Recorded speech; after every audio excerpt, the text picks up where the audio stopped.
I think as well, when you're talking about sort of how has this been so far, what would we rate it almost? I mean, I heard on the radio today they were sort of going through all the clubs so far, the results so far, the results at the weekend, and then they were sort of saying whether they thought it was above par, below par, or par.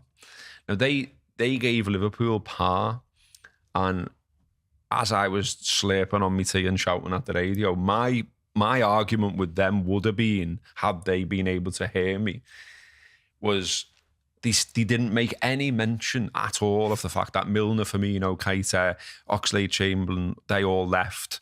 Henderson and Fabinho went, and that wasn't the plan. You know what I mean? And obviously we get the players in. We get McAllister, Szoboszlai, Endo, and Gravenberch. And all at once, we've had this huge overhaul, and we're right up there.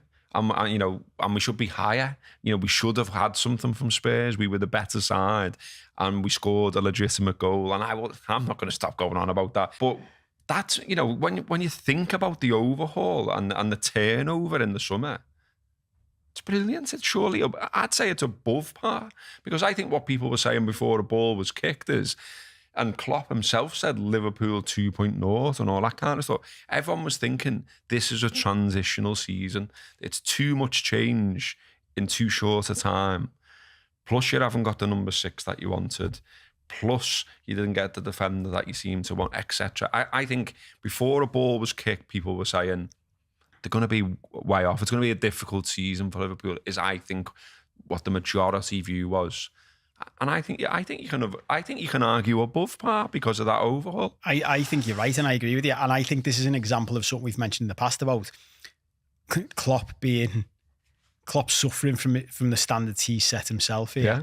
Like, our mate Mark Goldbridge, who we've mentioned a couple of times, and we talk about off air, that like he seems to be the only person I'm seeing, and he's a United fan, banging on about how amazing it is what we've done with the midfield. And look, I'm as guilty as this, and we don't say this enough. What Klopp and the coaching staff have done with our midfield to overhaul it in one summer, with all the lads you've just named have gone, including our captain and our most important 6, to have replaced them with the lads we have, and for it to have, bear in mind, we're still saying, is the 6 right? Is McAllister right there? It's been unbelievable what we've done. And it's like everyone's forgotten it because Klopp's brilliant, and we can do this, and it's great. We can just create this new side. And I think we're above par. It's also a bit of revisionism, I think, because even I was saying before a ball was kicked, and I think lots of people were saying a similar thing. The league could go either way. If you like that clip, come and check us out on Mondays on This Is Anfield, live at 5 every week. We're there on Wednesdays as well. And check us out too on The Late Challenge.